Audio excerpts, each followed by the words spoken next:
Être auteur de sa vie, c'est avant tout pouvoir choisir, décider du chemin qu'on va vouloir parcourir. Quand une personne vit en institution, elle est toujours libre. C'est une personne qui a besoin d'aide, on est là pour leur apporter notre aide, mais on ne les force pas, ça ne sert à rien et ce n'est pas ce qu'eux ils demandent, c'est pas ce qu'eux ils viennent chercher en venant ici. Quand on fait les choses et qu'on n'a pas envie de les faire, on n'est pas heureux.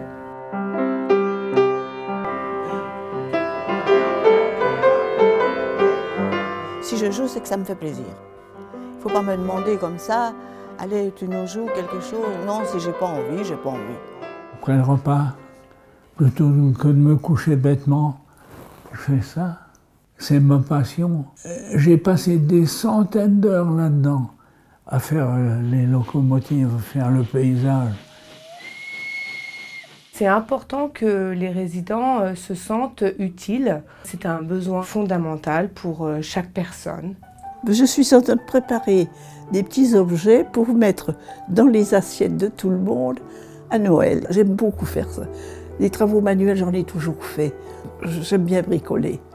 La polenta mérite autre chose que des boulettes de bœuf. Eh ben, dites-moi. D'accord ? Oui, je suis d'accord. Avec Monsieur Cochron, tous les lundis, on retravaille les menus de la semaine suivante. J'ai un bon palais, je suis un gourmand. J'ai toujours été un gourmand. J'ai fréquenté beaucoup de bons restaurants. Alors, j'essaye d'aider Mélanie. C'est un très bon porte-parole. Jusqu'ici, j'ai pas eu de retour négatif par rapport à nos changements de menus. Une personne qui exprime ne pas vouloir être en collectivité, c'est aussi une personne qui souhaite s'occuper autrement, vivre autrement, et ce n'est pas forcément pour des raisons de troubles de l'humeur, c'est aussi une personne qui choisit quelque chose. Et donc nous avons ici dans l'établissement beaucoup de personnes qui, dans leur projet d'accompagnement, restent en chambre constamment, mangent en chambre, vivent en chambre, c'est leur choix et c'est respecté complètement.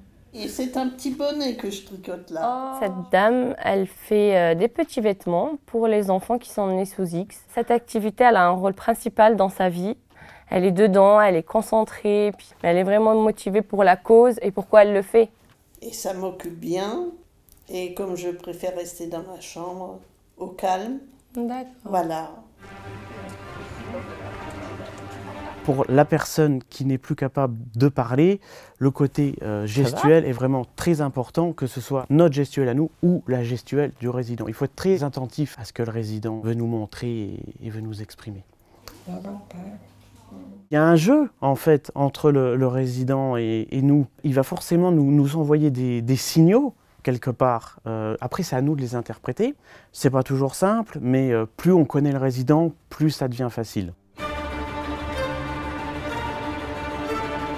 Au PASA, on peut proposer des activités en fonction de leur histoire de vie, de leurs envies, de leur humeur aussi. Si la personne n'a pas envie, il faudra faire autre chose. Rien n'est figé, chacun est libre et chacun doit avoir le choix de faire ou de ne pas faire.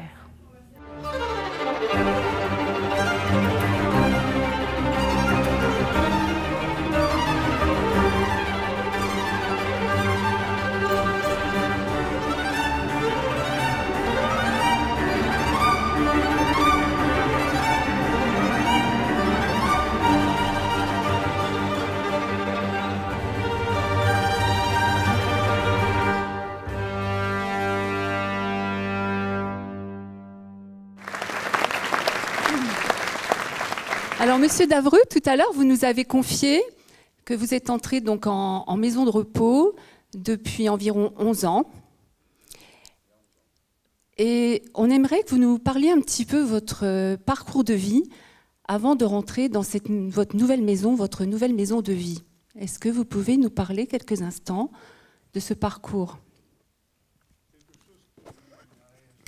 Merci. Ah oui, pardon, mais qui pour moi est terriblement important. C'est que j'ai commencé ma vie professionnelle, technicien agronome colonial, oui, en février 58, avion Alice, au Rwanda-Urundi, ancienne colonie allemande, sous la promotion de la culture du café arabica en altitude, 1500 mètres au-dessus du café. C'est un café qui vendait le plus cher au monde à l'époque. Voilà, j'ai adoré. Jamais eu de frigo. jamais d'électricité, vivre sous tente, parfois obligatoire, ou dans des cabanes, enfin, tout, un break. 3 mois sans véhicule. À l'époque, il fallait prouver qu'on s'adapte. Voilà. Ben, j'ai trouvé ça formidable. Pour moi, c'est 5 années, 3 ans et demi. Et puis, il y a eu l'indépendance au Congo, au Rwanda, c'est en 62. Ancienne colonie allemande, c'est un mandat, attention. Donc, pas ça. Et c'est important tout ça, parce que,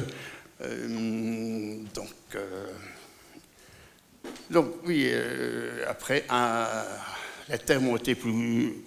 Je suis rentré pour 16 ans après un congé en Belgique pour 1 an et demi à l'époque. Puis à ce moment-là, j'en suis arrivé début 62, au mois de juillet. 1er juillet 62, c'était l'indépendance du Congo. Et voilà tout ça. Mais donc, voilà, puis je suis retourné au Burundi, voilà, c'est ça. Et je ne suis pas retourné parce que la vie, j'ai vécu dans le temps, on pouvait dormir, la petite maison avait la porte pas fermée à clé.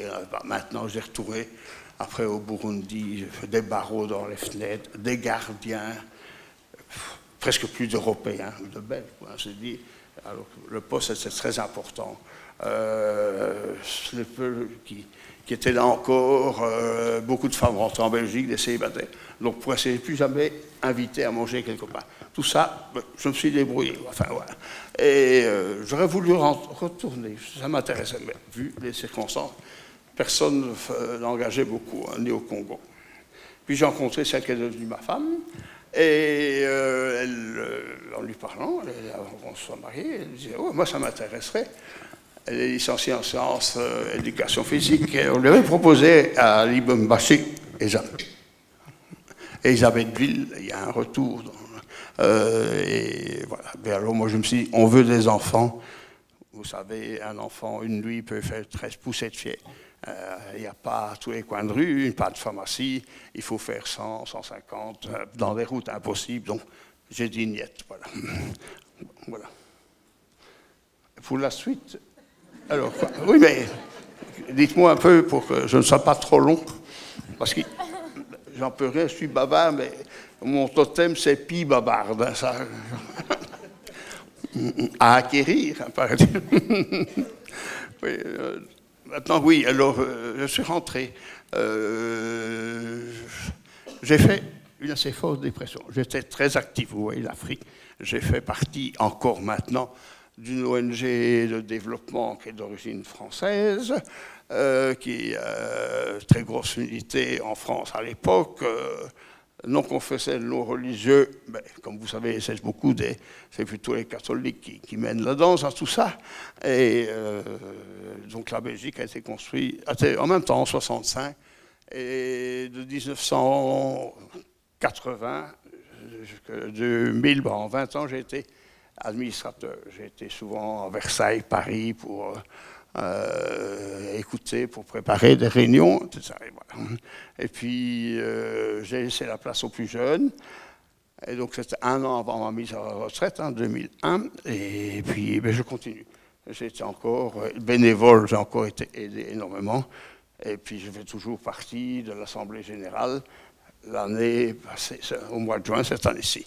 Et voilà, je trouve ça. Alors on me dit bravo. Je dis, je vous donne peut-être beaucoup, même financièrement, et tout ça, mais ça me rapporte encore beaucoup plus. Et ça fait partie, je crois, dans l'ensemble qu'on m'a dit. Et l'Afrique exceptionnelle. C'est un espèce de grand jeu. Le scoutisme, on oublie tout ce qui ne s'est pas passé, parce qu'il y a eu des périodes difficiles. Voilà, je crois. Un grand merci, Monsieur Davreux, pour ce témoignage. Peut-être une chose. Non, mais il fallait peut-être dire aussi pourquoi je me suis senti bien en maison de repos alors que j'étais très actif. Il me fallait un encadrement, des murs, une chambre, le repas, le linge assuré, des personnes pour l'animation. Voilà, donc c'est ça. Parce que je suis passé une période. Mes enfants, chacun leur vie, ma femme décédée aussi, je vivais je pensais en finir, vous savez, hein, voilà, faut le reconnaître. Hein. Voilà. Bon. Un grand merci, Monsieur Davreux. Je pense qu'on peut vous applaudir pour ce parcours très actif. Et merci beaucoup. Alors, j'ai une question pour Dr Didier Armingaud. On est dans un contexte médicalisé, je dirais même de plus en plus médicalisé, avec des personnes qui ont des envies, des besoins. Comment arrive-t-on actuellement à les faire exprimer, ces envies, ces besoins, dans ce contexte? Merci pour cette question qui est au cœur du sujet. Je pense qu'on a eu des témoignages de super témoins avec nous aujourd'hui. Je pense qu'il faut que cette notion de médicalisation ne nous fasse pas oublier qu'avant de soigner quelqu'un, on a d'abord à accompagner une personne, un individu. On a évoqué tout à l'heure avec le baromètre cette question de cette dimension de l'âge. Je pense que quel que soit l'âge, on reste d'abord une personne. Enfin, en tout cas, moi, c'est mon combat depuis 25 ans où j'ai endossé ce métier et où j'ai le plaisir de travailler dans cette entreprise. C'est de toujours rappeler à chacun d'entre nous qu'avant d'accompagner, de soigner une personne, même malade ou âgée, on a d'abord cette tâche d'accompagner quelqu'un, un individu, une personne. Et donc c'est vrai que souvent cette notion de médicaliser nous fait croire qu'il faut d'abord s'inquiéter et s'intéresser aux problèmes de santé, aux besoins de santé, de bonne ou de mauvaise santé. Je pense qu'il faut d'abord s'intéresser à la personne dans ses choix, ses désirs, ses craintes, ses peurs, ses envies. Et c'est ça, en fait, qui est au cœur de notre projet du Positive Care. C'est vraiment de se dire, avant de soigner quelqu'un, on doit d'abord l'accompagner en tant que personne. Donc c'est tout ce travail nécessaire de recueil d'informations, à l'entrée, bien sûr, auprès de la personne elle-même, de ses aidants, des personnes qui l'aiment, qui l'ont accompagné. Et surtout, quotidiennement, on a vu dans le baromètre, on peut trouver ça un peu trivial, mais cette notion de se sentir utile, parce que le matin, on a la possibilité de choisir ses vêtements. Pour moi, c'est essentiel. Ça fait partie de ces choses qui doivent être recueillies, cette petite attention quotidienne, finalement, de se poser la question de ce dont la personne a envie, qu'est-ce qui lui ferait plaisir aujourd'hui, dans l'instant. Donc c'est à la fois la nécessité de recueillir énormément d'informations sur la vie, sur les envies, sur les plaisirs. Et ça se fait à l'entrée, ça se fait régulièrement tout au long du séjour. Et puis surtout, ça se fait quotidiennement. C'est savoir se poser la question de savoir est-ce que c'est ce dont a envie la personne à ce moment-là. Donc ça, c'est... Voilà, c'est plein de choses, c'est à la fois des recueils très structurés, mais c'est tout simplement savoir se poser la question quotidiennement quand on accompagne quelqu'un, est-ce que c'est ce dont il a envie et c'est ce qui va lui faire plaisir maintenant? Alors, les soignants sont parfois confrontés le jour d'anniversaire, alors c'est souvent cet exemple que je prends, il y a un gâteau d'anniversaire, c'est l'anniversaire de la personne, et voilà, le bénéfice-risque quand on est diabétique par exemple, il y a l'envie, il y a cette envie de partage de ce gâteau avec tout le monde. Comment on peut faire, en sachant qu'on est dans un protocole, mais quel plaisir. Ouais, on a évoqué tout à l'heure cette notion de liberté, de savoir aussi trouver la juste balance entre ce qui est considéré comme bien pour l'état de santé et finalement cette notion de plaisir qui parfois fait jouer aussi avec le risque. Enfin, en tout cas, moi, ma philosophie, celle que j'essaie de partager avec toutes les personnes que je croise, c'est de me dire que ce qui est le plus important pour avoir envie de se lever le matin, c'est de trouver du plaisir dans la journée. C'est pas uniquement d'être contraint dans des règles d'hygiène, de vie qui nous sont inculquées tout au long de notre existence et maintenant matraquées avec les médias. Mais je pense que, voilà, et puis il arrive je pense qu'on l'a avec les deux personnes qui nous ont fait le plaisir de nous joindre aujourd'hui. À partir d'un certain moment de la vie, je pense qu'il faut privilégier ce qui nous fait plaisir. Et puis à nous, à ce moment-là, professionnels de la santé, d'adapter notre accompagnement pour que les choses soient possibles. Merci pour votre réflexion, docteur. Merci beaucoup. Alors ensuite, j'ai une question pour Céline Facio. C'est vrai qu'il est parfois facile de recueillir les choix de la personne, mais il y a des situations où on ne peut pas avoir ce choix verbal, exprimé verbalement. Comment peut-on faire justement pour recueillir le choix de la personne? Alors donc c'est vrai qu'avec l'avancée dans la maladie d'Alzheimer, donc moi je vais vous parler surtout de la maladie d'Alzheimer et des troubles cognitifs, le langage verbal est atteint. Et donc en fait on remarque plusieurs éléments, notamment un manque du mot, des imprécisions de mots, des mots inventés, des mots imaginaires, un discours qui est incohérent, mais également une compréhension qui est atteinte. Et par le fait que cette communication verbale est atteinte, on a du mal parfois à comprendre une personne, mais également à se faire comprendre. Dans ces situations-là, on va plutôt utiliser alors le langage non verbal. Donc le langage non verbal, c'est quoi? C'est l'ensemble des gestes, de l'expression du visage, de l'attitude corporelle qui sont utilisés pour communiquer un message, mais également pour se faire comprendre. Donc si maintenant je vous dis « je suis hyper heureuse d'être là », je ne sais pas si vous allez me croire. Alors que si je le dis avec une expression de visage beaucoup plus souriante, je pense que là, à ce moment-là, vous allez me croire. Il faut savoir que dans la communication en général, la communication non verbale représente quand même 80% du message qu'on veut passer. Donc, que ce soit une personne qui soit atteinte de la maladie d'Alzheimer ou une personne voilà, qui n'en a pas. Alors, dans la communication non verbale, on inclut l'expression du visage et alors on a des comportements qui sont volontaires, donc saluer de la main, et involontaires, donc par exemple rougir. Alors, dans une maladie d'Alzheimer où le langage verbal est atteint, on va vraiment faire attention à cette communication du résident, mais également notre communication non verbale à nous quand on s'exprime envers le résident. Alors, la question du choix. Donc par exemple, on a une personne qui est mutique face à nous, donc qui ne parle plus. On va lui donner à manger. Et alors la personne, quand vous lui donnez la cuillerée, elle vous regarde et elle fait « peut-être que c'est trop chaud ».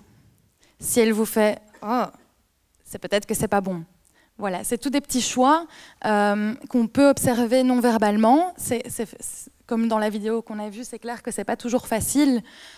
Donc parfois on va devoir chercher plusieurs significations, proposer plusieurs significations, et toujours bien faire attention aussi à notre regard et au regard de la personne qui peuvent en dire beaucoup. Merci pour votre analyse, Céline. Docteur. Je vais tout casser là.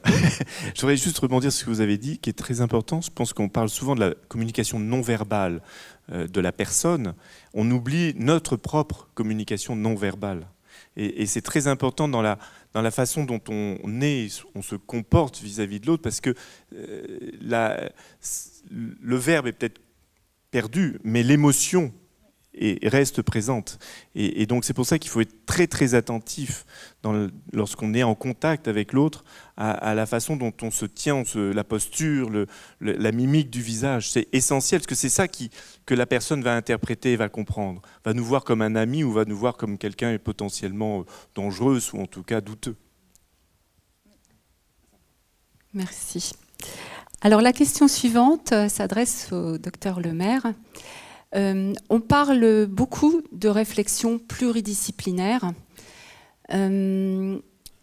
Comment peut-on analyser les capacités, évaluer les capacités restantes d'une personne grâce justement à cette réflexion d'équipe, cette réflexion pluridisciplinaire dans les établissements ou même à domicile? Donc en fait, moi je vois les patients dans des situations aiguës. Et donc, je ne vois qu'une partie de l'iceberg, et avec un gros accroc de santé, quel qu'il soit. Et l'équipe, vous avez dit le mot clé, c'est la pluridisciplinarité. La gériatrie, elle a besoin de ressources humaines, beaucoup plus que de ressources matérielles, mais maintenant, l'humain nécessite du matériel, bien sûr. Et donc, nous avons cette équipe qui est ce que j'appelle une équipe de profilers. Nous allons faire le profilage de ce patient. Donc nous sommes médecins, le caractère médical est évidemment incontournable. Et le patient âgé, comme on l'a dit, est porteur de polypathologie par définition.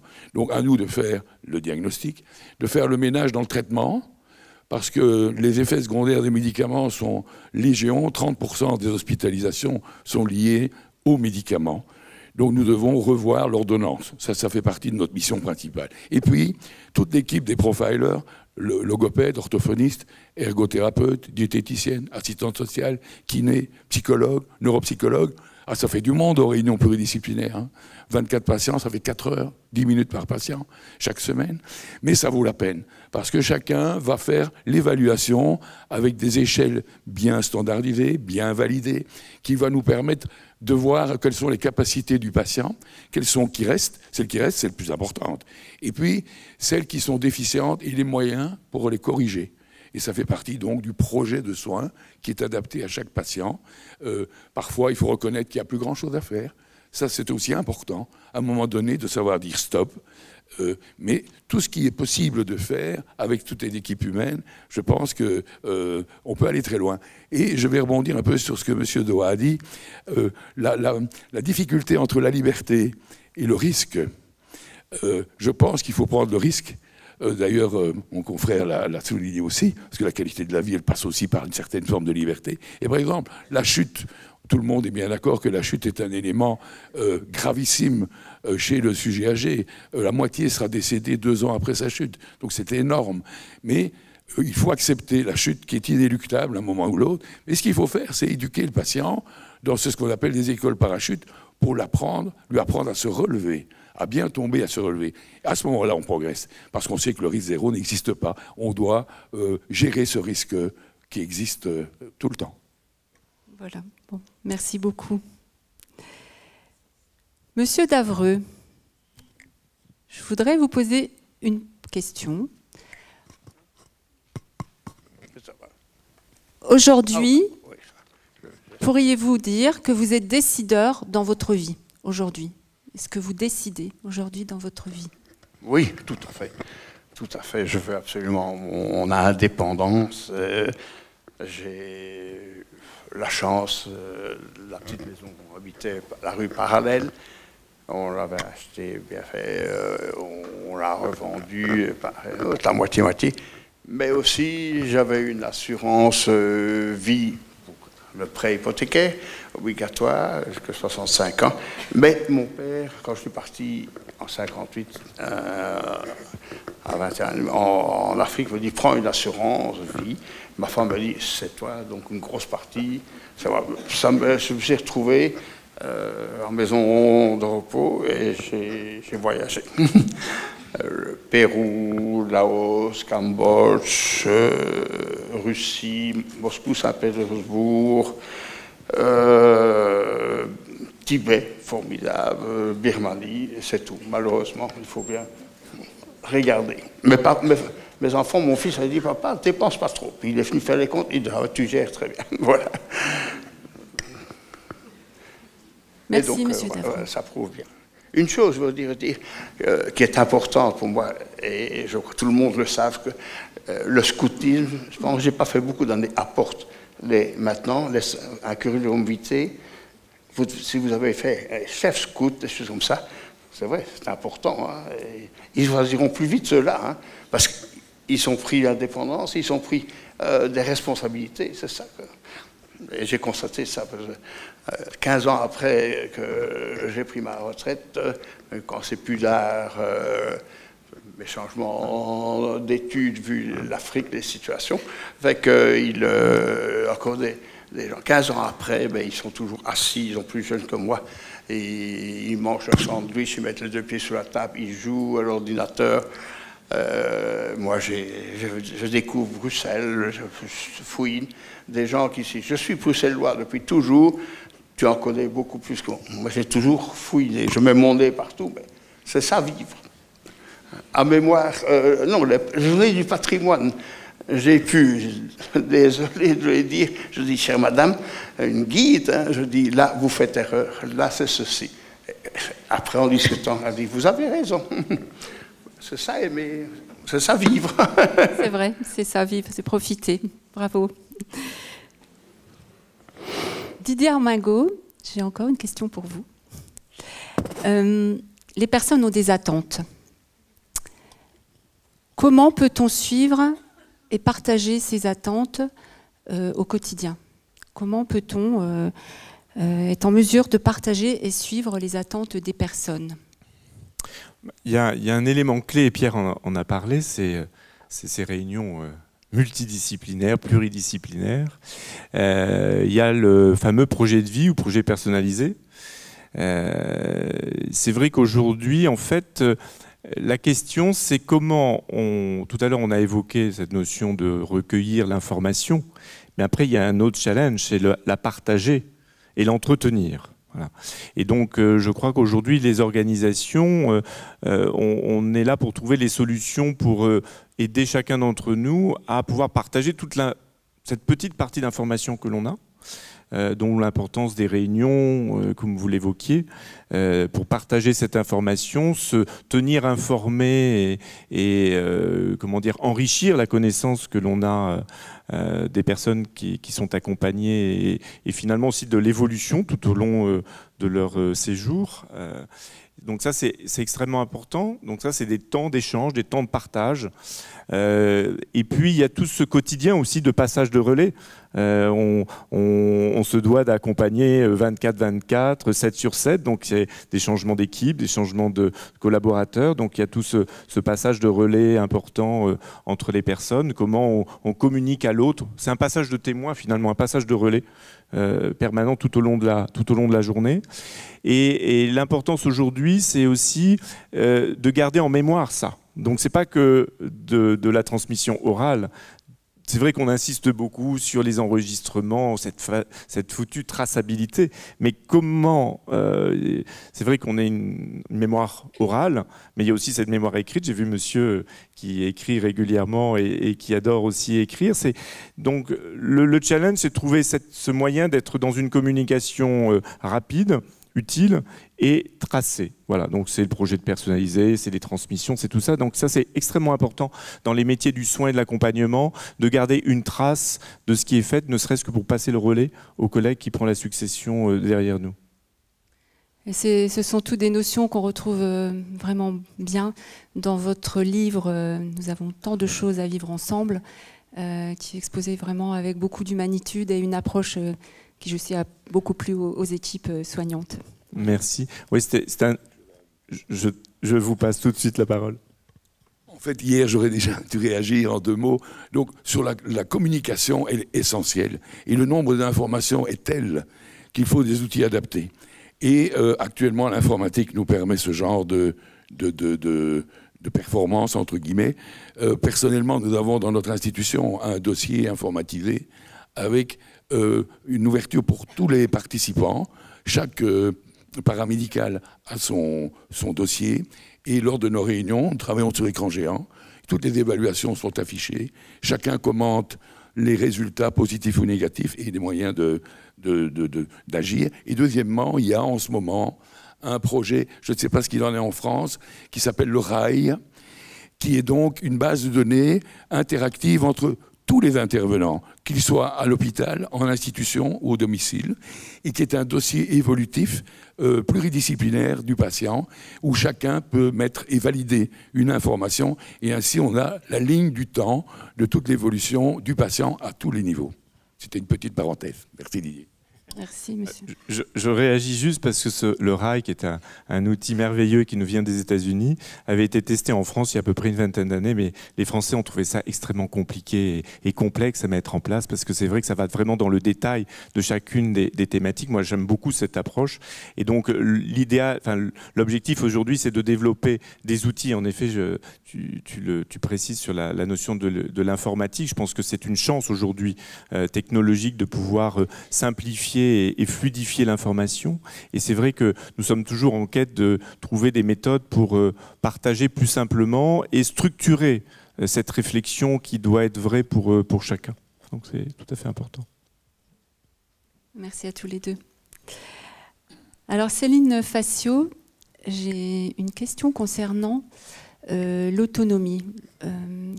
L'autonomie sur une personne atteinte d'une pathologie Alzheimer. Que peut-on mettre en place justement pour maintenir ce degré d'autonomie? Donc être atteint d'une maladie d'Alzheimer ne veut pas dire qu'on ne peut plus décider, qu'on ne peut plus donner son avis, qu'on ne peut plus agir.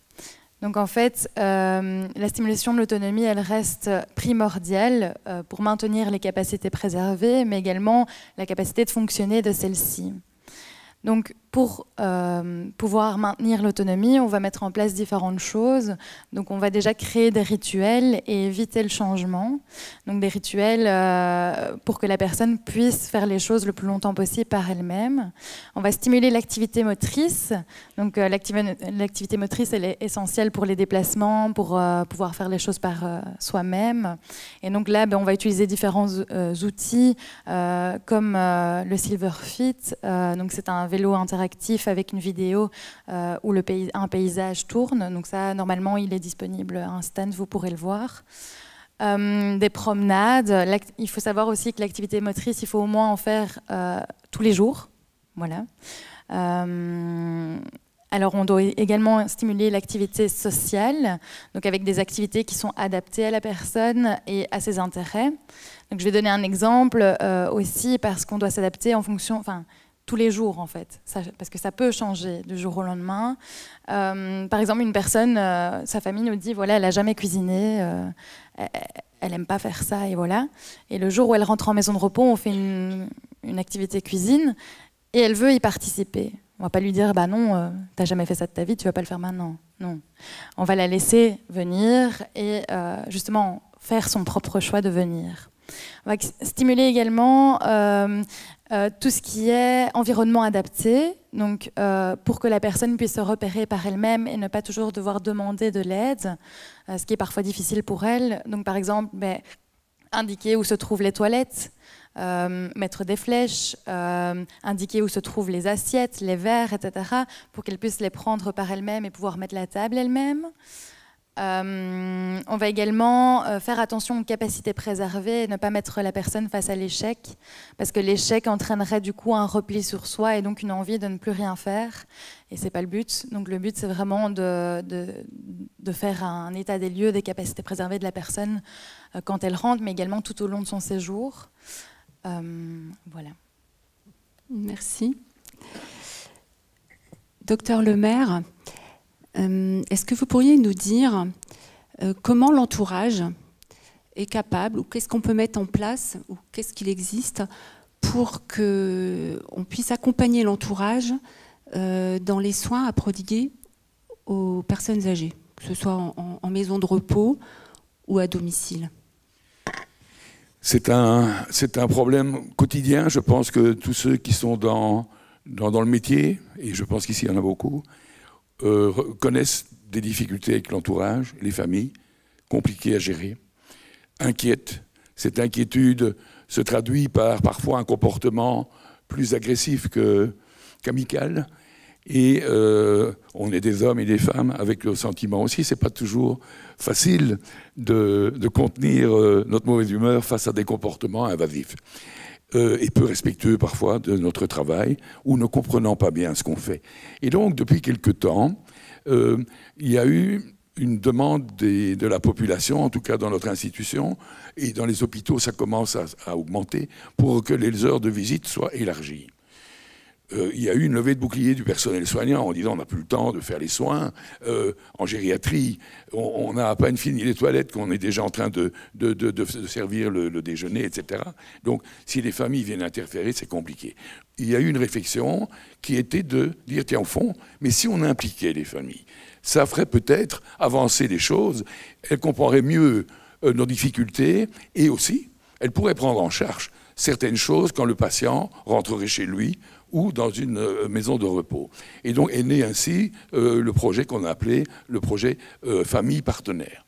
Et donc maintenant, nous proposons, quand nous avons soit une demande de la famille, soit que nous constatons qu'il serait utile que la famille s'implique dans certains soins, nous signons une convention avec la famille, avec des règles du jeu bien strictes, qu'ils peuvent venir donc la matinée, le midi, par exemple pour accompagner les repas.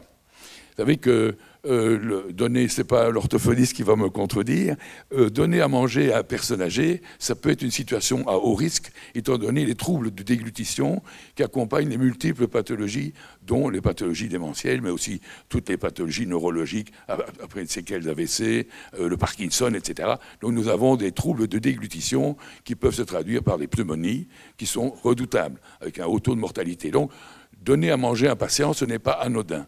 Et donc, quand une famille est demandeuse en disant « Tiens, j'aimerais bien lui donner à manger à la maison ou à l'EHPAD », eh bien, on lui dit « Il faut apprendre comment ça se fait ».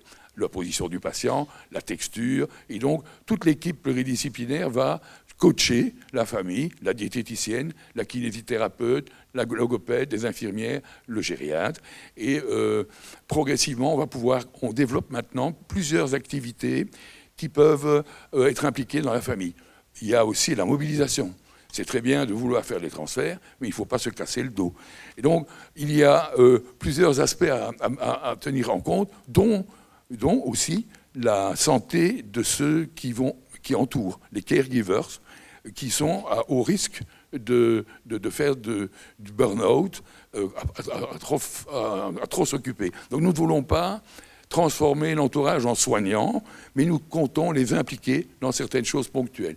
Et je dois dire que depuis que nous avons mis ça en place, on a déminé pas mal de situations qui pouvaient être conflictuelles, et qu'il y a quand même une compréhension des difficultés que le personnel soignant rencontre dans les actes de la vie tous les jours quand on veut réapprendre à s'habiller, à se laver, à se déplacer, etc.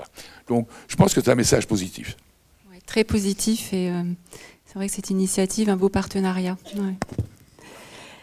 Alors Monsieur Davreux, je reviens vers vous. On aimerait tous que vous nous racontiez une petite anecdote, alors ce que vous voulez, et nous dire comment vous vous sentez aujourd'hui. Une anecdote? Oui, je suis sûre que vous en avez.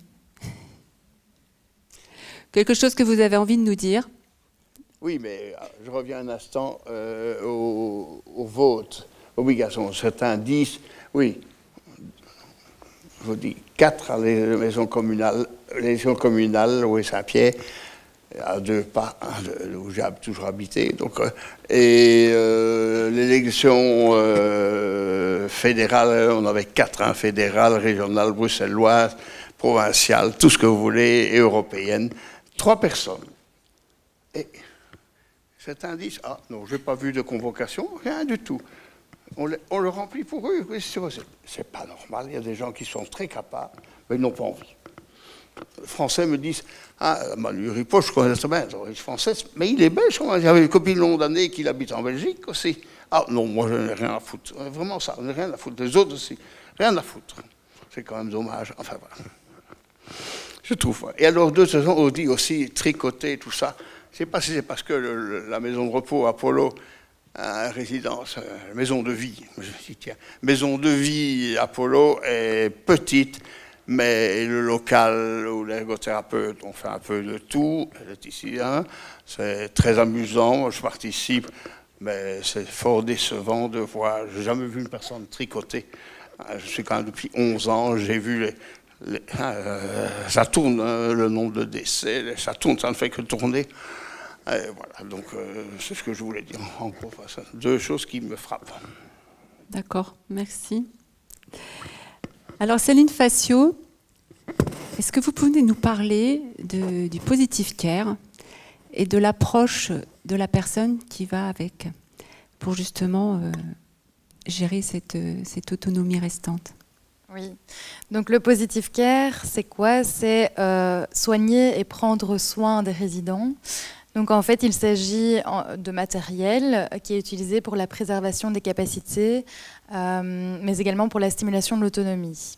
Donc c'est un ensemble de thérapies non médicamenteuses comme l'aromathérapie, la musicothérapie, la zoothérapie, mais également de thérapies fonctionnelles comme la kinésithérapie, l'ergothérapie, etc. Donc ce sont en fait toutes des thérapies qui permettent pas de supprimer les médicaments, hein, parce que c'est pas ça que veut dire non médicamenteuse, mais plutôt de diminuer le nombre de médicaments, etc.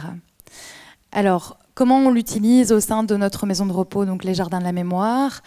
Donc on va l'utiliser tant au niveau cognitif, donc avec des matériaux comme le format cube, que vous pourrez retrouver à la table également, et si jamais je peux venir vous faire une explication également.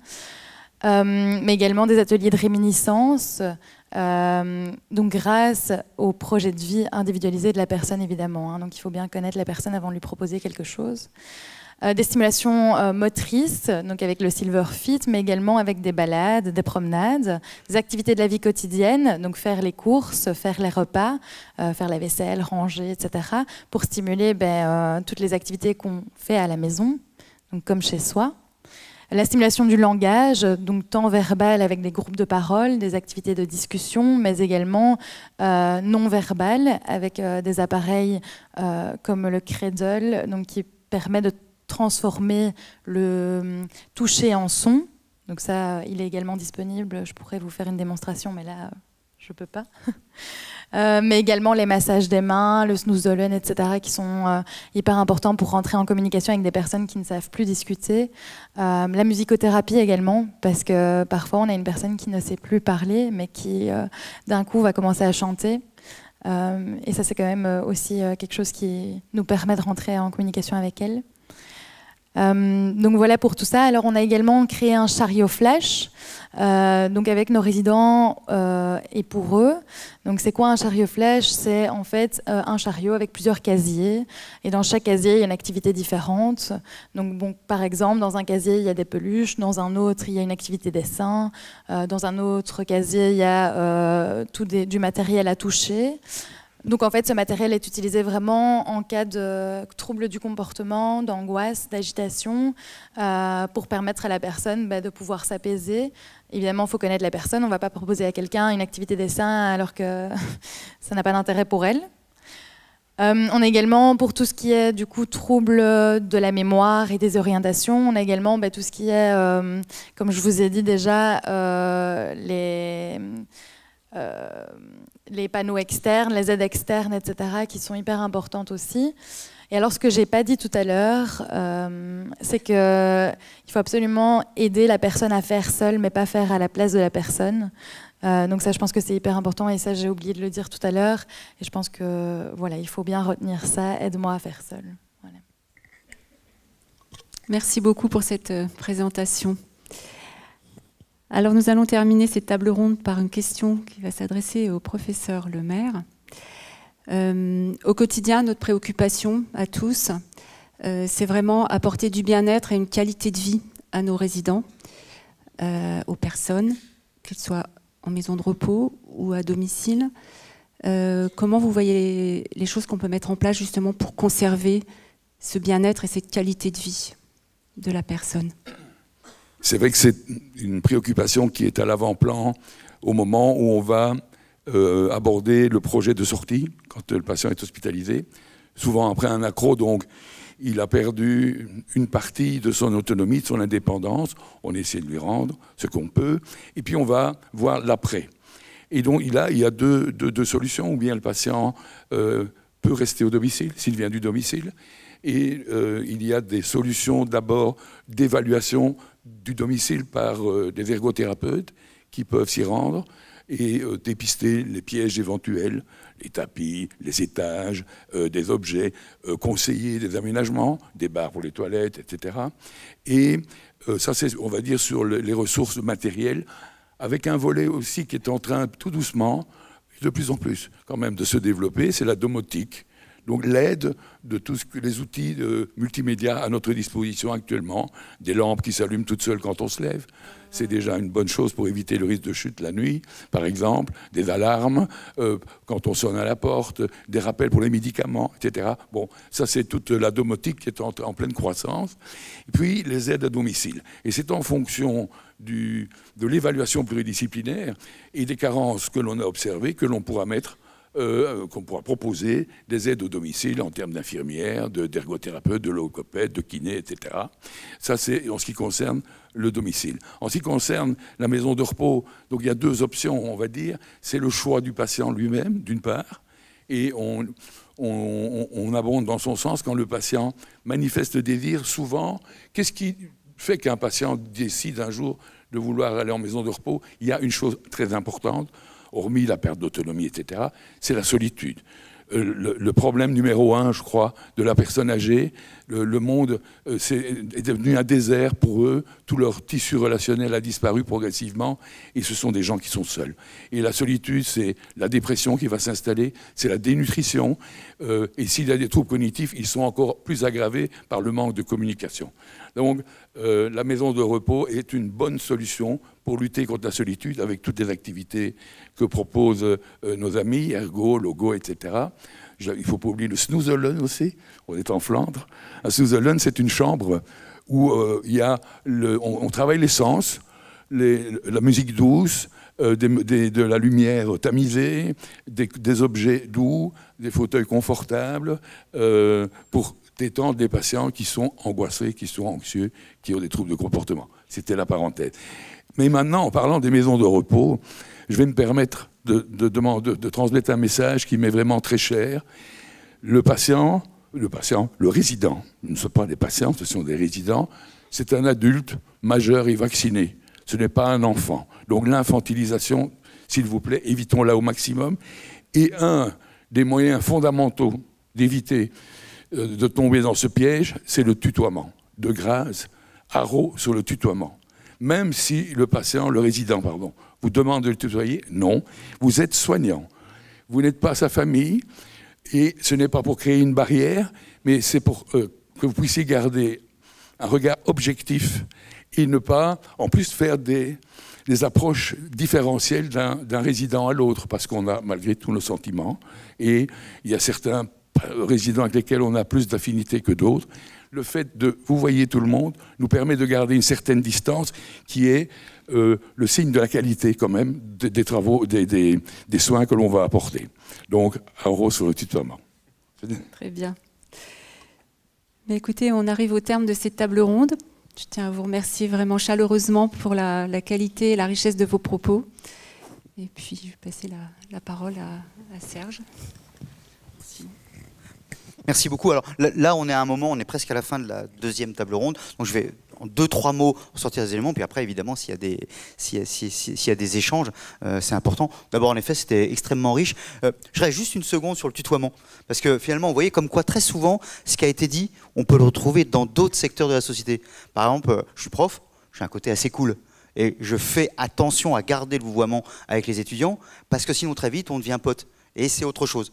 Et donc, en effet, c'est aussi la question du respect. Regardez dans les émissions de radio, par exemple. Parfois, les journalistes connaissent très bien telle ou telle personne. Ils ne vont pas passer au tutoiement parce que s'ils y passent, c'est une faute professionnelle. Et c'est aussi, d'une certaine manière, exclure les autres. Donc, il y a aussi tous ces éléments-là, c'est aussi l'attention aux autres. Et ce qui a été dit là, on pourrait dire sur certains éléments, on pourrait le remettre à d'autres éléments de la société. Vous parliez de la capacité. Et des gens qui sont touchés par des maladies neurodégénératives, évolutives et ainsi de suite, finalement des problèmes de discernement. Mais je connais des personnes de 20 ans ou de 40 ans qui ont des sacrés problèmes de discernement et qui ont le droit de voter, par exemple, voire même d'être élus, voire même de diriger. Voilà, donc vous voyez, on peut toujours s'interroger sur ces éléments-là. Pourquoi ça serait que les plus vieux ? C'est toute la société qui est prise par des difficultés ou des fragilités. Ça, c'était la première chose. La deuxième chose, le titre même de cette deuxième table ronde, auteur de sa vie. Souvent, on dit il faut être acteur. Oh, d'abord, il y a des gens qui n'ont pas envie d'être acteurs. Puis à certains moments, on sent qu'on n'est pas acteur de tout. C'est même d'ailleurs un des grands drames que l'on vit. Souvent, on se dit, mais c'est quoi mon rôle dans cette situation ? Par exemple, on va beaucoup parler des problématiques. Une autre forme de dégénérescence, c'est celle de l'écologie. Une terre qui ne va pas bien, une planète, ainsi de suite. À quel niveau je peux être acteur ? Mais si déjà j'arrive à être auteur dans mon environnement, de faire attention au sac plastique, de faire attention, voilà. Donc cette notion d'être auteur, c'est finalement mettre la marche peut-être moins haute, mais qui nous laisse la possibilité de le faire. Et ça, c'est quand même pas rien, parce qu'à certains moments donnés, on baisse les bras en se disant c'est trop dur, je peux pas le faire. Et du coup, je fais rien. Si simplement je me dis au moins je peux être auteur dans mon environnement, finalement, je relève les bras, quoi. Donc je trouve que ce terme même est très fort. Et puis une autre chose, c'est qu'on a beaucoup finalement parlé de ces questions encore, sécurité, liberté, prise de risque. Mais finalement, derrière, la notion aussi, c'est plaisir. Alors, c'est un peu aussi la troisième table ronde, je ne vais pas la déflorer. Mais c'est cette notion de plaisir de vivre. Un des plus grands philosophes, enfin, après David, un des plus grands philosophes vivants, Woody Allen, disait souvent tout ce qu'on me donne comme conseil pour vivre après 50 ans me donne pas envie de vivre après 50 ans. Donc c'est important simplement de prendre encore du plaisir à la vie. Et finalement, si on me dit c'est l'anniversaire, t'as pas le droit de bouffer ce gâteau parce que, attention, y aurait trop de diabète, et la personne a 97 ans, est-ce que vraiment faut l'embêter avec cette histoire de diabète? Ou est-ce que ce plaisir qui reste, est-ce que c'est pas ça qui compte? Donc c'est aussi à certains moments donné, tout à l'heure David cité Canguilhem, c'est la démocratie, c'est cette organisation, non pas du consensus au départ, mais du dissensus. De dire, il y a des choix, des possibilités. Et Canguilhem disait, entre la norme et l'environnement, il y a un débat. Et donc c'est ce terme de débat. Je peux débattre, et je peux me dire, est-ce que là, ce qui compte, c'est ce risque d'un petit peu de diabète en plus, ou ce qui compte, c'est cette chance de plaisir en plus? Qu'est-ce qu'on fait comme choix? Et donc, à un moment donné, le care et tout ça, c'est ça aussi. Je trouvais que cette deuxième table ronde, elle tournait autour de ces éléments-là. Et puis le dernier, c'est cette notion d'accompagnement, qui est un joli mot. Quand vous disiez, docteur Lemaire, avec cette question de si on fait faire par les familles, ce qui est un grand élément pédagogique. Par exemple, dans les familles, avec les enfants, on dit de temps en temps, tiens, fais-le toi. Et on s'aperçoit comme combien ça rend les choses différentes. J'ai dirigé longtemps un fonds d'innovation sociale dans le monde HLM. On disait, les gens se plaignent toujours. Mais quand d'un seul coup, c'est eux-mêmes qui nettoient, par exemple, les parties communes, c'est drôle comme on s'allie moins quand on sait qu'on va le nettoyer soi-même. C'est bizarre comme truc. Hein. Donc c'est aussi de se dire, quand on implique les personnes, c'est le vie ma vie, quoi. Du coup, je fais moins la leçon aux autres. Il y a qu'à, faut qu'on, du coup, diminue.